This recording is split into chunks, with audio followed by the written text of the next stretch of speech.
I don't know about the snow melting yet, Mark, but that's my view this morning, since obviously my flight home yesterday was canceled, and my flight home today has been delayed by 3 hours.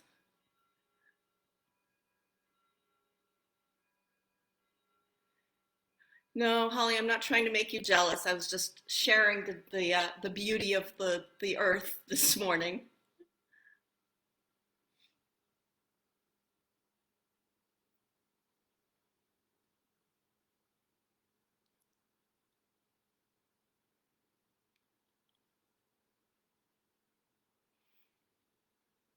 Morning, Abby. Glad that you're joining us today.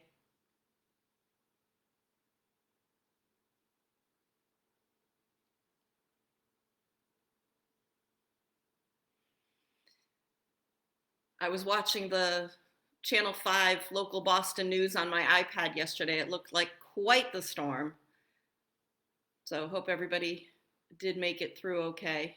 And it sounds like it's going to be a good couple of hours this morning of extra cleanup as well.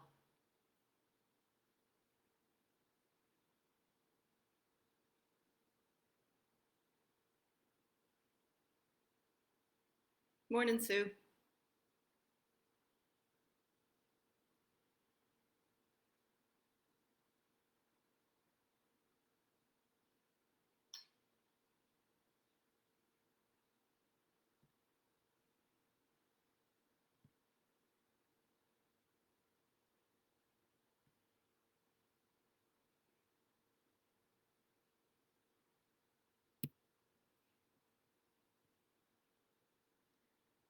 Absolutely. The snow is out of hand this year. Morning, Rob.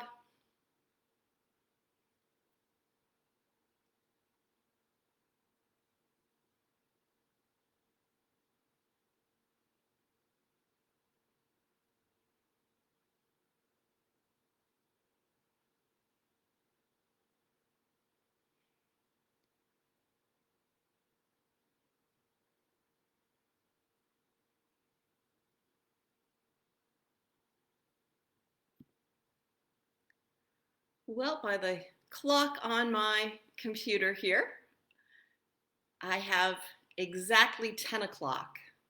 So, good morning, everyone, and welcome to our online remote worship service this morning for the Congregational Church of Littleton. I'm Reverend Jen, and I am coming to you live this morning from, don't hate me, beautiful Gulfport, Florida. I flew down late in the week to help my mom out with some things, and I was due to fly home yesterday, but as you might imagine with the blizzard, that did not happen. So I'm hoping to get home today. My flight has already been delayed twice, and I'm just very thankful for this technology that allows us to worship together in different ways.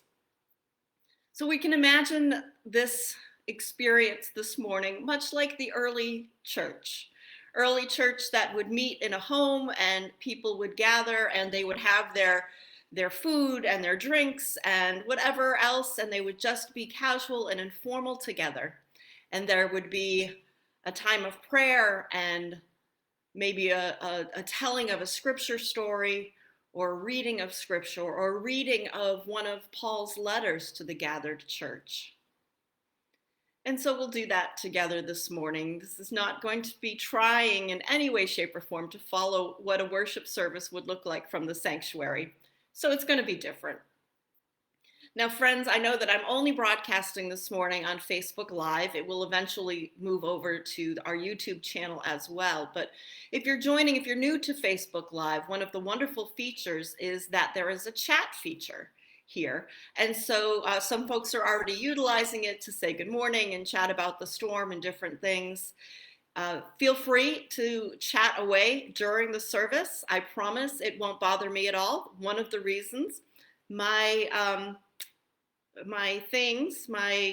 worship service material is actually covering up the chat, so I can't see it. Now, Facebook is giving me notifications that there are some problems already trying to broadcast this. So hang in there. Hopefully it will get better. And we're just going to offer this up to God and do the very best we can. So, friends, this is the day the Lord has made. Let us rejoice and be glad in it. No matter who you are, or where you are on life's journey, or where you are this morning, in your own living rooms or kitchens, if you're around traveling, if you've traveled like I have and are stuck somewhere else, if you're joining us for the first time from somewhere outside of the Littleton community, you are most welcome here this morning as we worship together in a new way, a way that we have been blessed by God to share this new technology, that we can still be together even when we are physically apart. This morning, our scripture lesson is a very familiar one. I'm sure you'll hear it and you'll say, oh yes, I've heard that a gazillion times. You know this lesson. And this lesson comes to us from Paul's letter to the church at Corinth. So it's from 1 Corinthians chapter 13, verses 1 through 13. And yes, you've heard this, and you've probably heard it more than once at a wedding. So I want you to listen now as I read the word of God as it comes to us from Paul's letter to the church, the gathered church at Corinth. And again, imagine a group of people just gathered in someone's home, and someone sits down and unrolls this letter from Paul. And somewhere buried in the middle of this letter about Paul responding to their church conflict is this section of writing. Paul is reminding the church. If I speak in the tongues of mortals and of angels, but do not have love, I am a noisy gong or a clanging cymbal. And if I have prophetic powers and understand all mysteries and all knowledge, and if I have all faith so as to remove mountains, but I do not have love, I am nothing. If I give away all my possessions, and if I hand over my body so that I may boast, but do not have love, I gain nothing.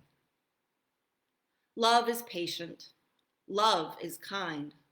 Love is not envious or boastful or arrogant or rude. It does not insist on its own way. It is not irritable or resentful. It does not rejoice in wrongdoing, but rejoices in truth. It bears all things, believes all things, hopes all things, endures all things. Love never ends. But as for prophecies, they will come to an end. As for tongues, they will cease. As for knowledge, it will come to an end. For we know only in part, and we prophesy only in part. But when the complete comes, the partial will come to an end. When I was a child, I spoke like a child. I thought like a child. I reasoned like a child. When I became an adult, I put an end to childish ways. For now we see in a mirror dimly, but then we will see face to face.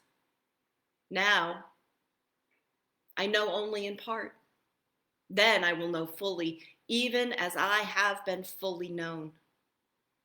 And now, faith, hope, and love abide, these three. And the greatest of these is love. May God add a blessing to our understanding of this scripture. Amen.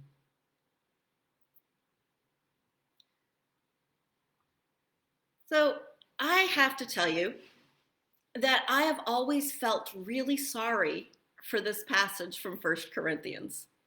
It's probably the only piece of scripture that is given away as a consolation prize. At almost every church wedding I've attended, this very specific passage is read by someone who just didn't quite make the cut. someone who almost rated as a bridesmaid or a groomsman, but they didn't quite make it. Or perhaps it's an aunt or an uncle, some friend of the family who rated some significant role, but not the formal wear. They're loved enough to be a part of the wedding service, but they don't have quite the same status as the others. And so, and I imagine that you've seen this, when it's time for the reading from 1 Corinthians, the reader trudges up to the lectern, often terrified because they really hate public speaking, but they're doing it because the bride asked and they couldn't say no to the only role they were going to get in the wedding. And all of the guests sit in the pews and are treated to yet another unenthusiastic rendition of Paul's thoughts on love. Love is patient, love is kind, love is not envious or boastful.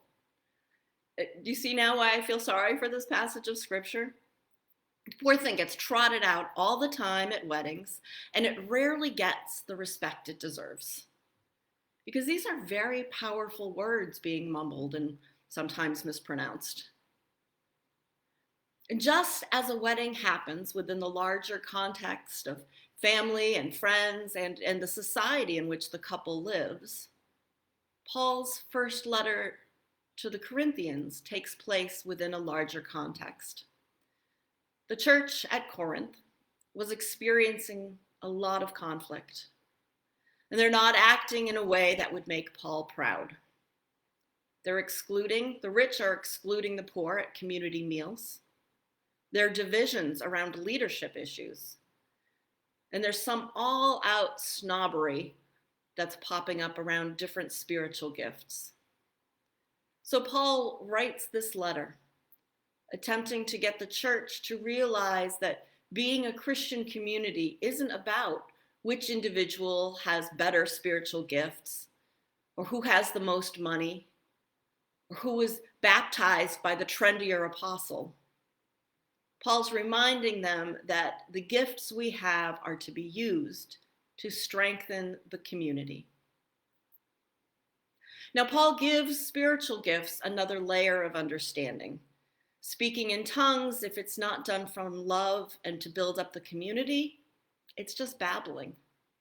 The gifts of prophecy and great faith, if they aren't put to use for the common good of the community, they're pointless. Great sacrifice, if it's not done from a place of love and for the greatest good for the community, it's a waste of your resources. True love, Paul reminds the church, isn't glamorous. It doesn't look out for itself. True love is there even when life is messy and painful. Love endures, and it endures all the things. When this passage is read or mumbled at a wedding, the focus ends up being on the power of love. Isn't it great that this couple is in love? This new relationship is filled with passion and hope.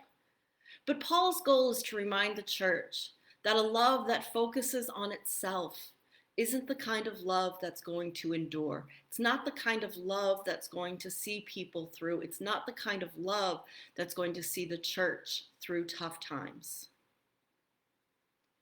There's a story written by Mike Hardin of the Columbus Dispatch, and in it, I found one of the better descriptions of love I've read in a long time. So I'm using his story, but I've updated it with some modern examples and I've changed the language a little bit. Mr. Hardin writes, when Frank Steger pushed himself into an upright position in the hospital bed, the heart monitor's fluid, cursive line disintegrated into an erratic scribble. I told the doctor, he said, peeking at the edge of the curtain to make sure that his wife Mary was not within earshot. I told him that I feel like I'm drowning. Mary returned to the room, drawing a chair to his bedside. I'm thirsty, he complained, and so she lifted the straw to his lips as he pulled the oxygen mask aside. The medicine that they had given him made him sick to his stomach, so she just fetched the basin, wrapped an arm around his spasm-racked shoulders, mopped the sweat from his forehead. In sickness and in health, they said. The truth is, they were supposed to be preparing for a vacation right now, not holding on to each other in the cardiac care unit. Help me sit up, he said. In the end, love comes down to this. Not Edward and Bella from the Twilight series being unable to be apart. Not Clark Gable's devilish first appraisal of Vivien Leigh. No, love comes down to simply, help me sit up. One evening, Frank was sitting asleep in the chair next to the bed. Mary paused in the hallway outside the room to remove her street shoes and put on her slippers. She didn't want to wake him because sleep for him was a rationed luxury. Soundlessly, she slipped into the uncomfortable chair next to his. In the end, love is not a smoldering glance across the dance floor, or the clink of crystal, or a lavish vacation together. It's the squeeze of a hand. It's, I'm here and I'll be here, no matter how long the fight. Water? You need water? Here, let me get you something to drink. Help me into bed, he said. He who had once been a warrior in the business world. She had been with him when the future was golden and with him when it wasn't. I'm thirsty, he said. Here, she said, let me get you something to drink. Along the road that they traveled so often together to visit family, the hearse made its way to the stubbled fields. And the minister, clutching a Bible to his chest, passed the final benediction, ashes to ashes and dust to dust, as Mary held a folded flag on her lap. When all is said and done, love is not rapture and fire. It's a hand, steadier than one's own squeezing. It's wine changed back into water. Endearment is exhibited by what once might have been considered insignificant kindness, but which in the end becomes the tenderest of moments. On the day after the funeral, Mary was trying to busy herself with chores that could have waited. And she plopped a laundry basket down in front of her granddaughter. I'm thirsty, Grandma. Here, let me get you something to drink. Love is patient and kind. Love is not envious or boastful or arrogant or rude. It does not insist on its own way. It is not irritable or resentful. It does not rejoice in wrongdoing, but rejoices in the truth. Love bears all things, believes all things, hopes all things, endures all things, and love never ends.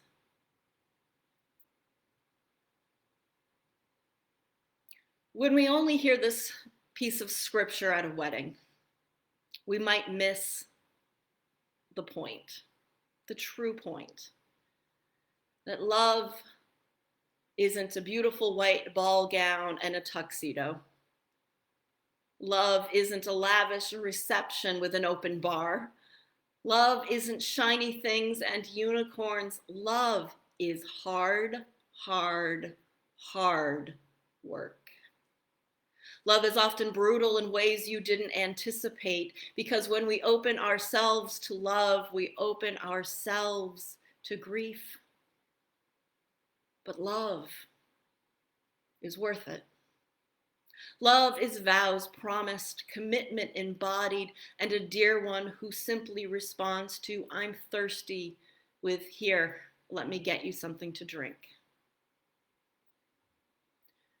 When Paul uses the word love in this context, he's using it as a verb.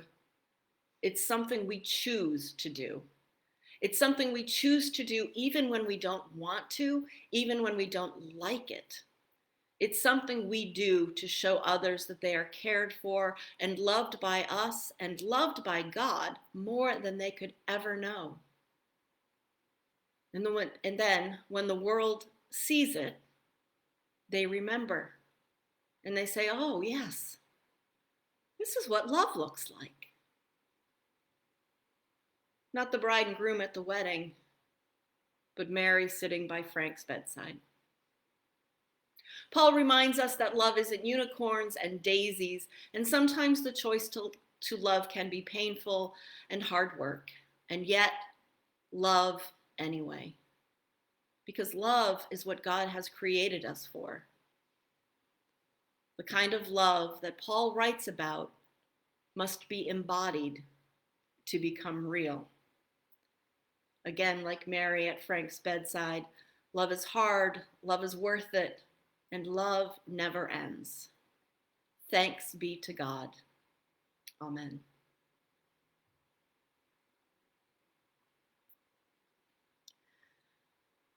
But friends, as we join together this morning in our time of prayer, Megan Ford has asked for prayers for both of her parents who are currently at Life Care in Littleton.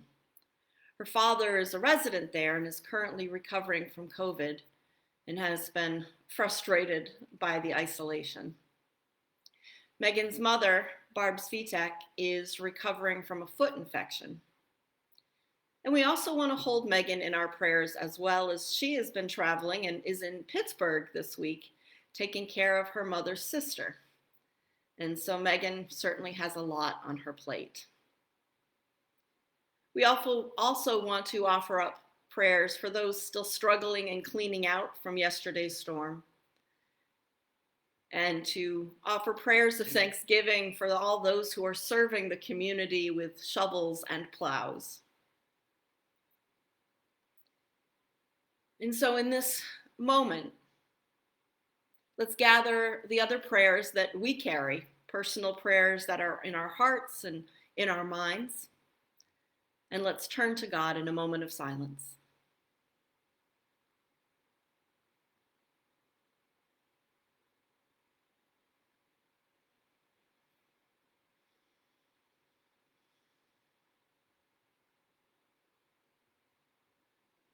Gracious God, this morning we remember that your love is patient.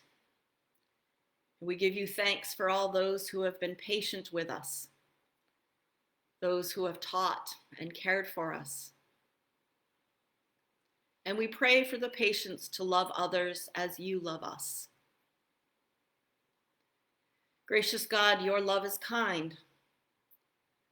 Give us the courage to be kind to others and to serve others with patience. Even those who are unkind or rude or difficult to love, help us remember that they too are your children, and they too were made in your image. Give us insight to speak the truth in love, and for the sake of your kingdom, and not out of a need to appear clever or right, and in all of our relationships. Give us the wisdom to listen far more than we speak. God, your love does not seek its own interests. We thank you and pray for those who serve the poor and all those in need, those who give tirelessly of themselves and who have much to do and little time for themselves. Your love is patient. We pray for those who are angry. We pray for those who are violent and their victims, for children who fear, for elders who are abused, for people trapped in relationships that injure and harm and are told that it's because of love. God, your love bears all things, and we remember before you those with heavy burdens, many cares, much stress, and too little comfort. Open our eyes to see those around us and their needs, and give us the wisdom to offer help without any prying or sense of superiority. Your love never fails, and even death does not trespass on the breadth and depth of your love. So we thank you for those we have loved in this life and who now dwell in the peace and joy of your presence. We thank you, God, for all of the gifts that you have given us. We thank you for the gift of community and for the new ways we might experience that gift. We pray for our church, that we may be your voice, your hands, and your feet in our world. That we may be about your work, which is to love. We pray this and all things in the name of Jesus, as we pray together the words he taught. Our Father, who art in heaven, hallowed be thy name. Thy kingdom come, thy will be done, on earth as it is in heaven. Give us this day our daily bread, and forgive us our trespasses, as we forgive those who trespass against us. And lead us not into temptation, but deliver us from evil. For thine is the kingdom, and the power, and the glory forever. Amen.